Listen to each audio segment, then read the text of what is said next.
ურთიერთობას ქრისტეს და ეკლესიის ურთიერთობას ადარებს. ანუ ეკლესია არის ცოლი და ქრისტიანის ქმარი. ამას ამბობენ, რომ როგორც ეკლესია ემორჩილება ქრისტესო, ესევე ცოლი დაემორჩილოს თავის ქმარსო. და როგორც ქრისტემ შეიყვარა ეკლესიაო, ესე შეიყვაროსო ქმარმა თავის ცოლიო. როგორც შეიყვარა ქრისტე თავის ეკლესია, თავისთვის ისამ ის გამო ჯვარზე გაებლა, ის გამო ყველაფერი დაითმნა.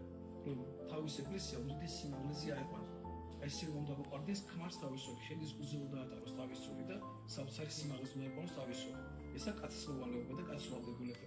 და ცოლის ვალდებულება რომ ქმარს დაემორჩილოს და იმას მიყვეს და აი მის პალს მიყვეს.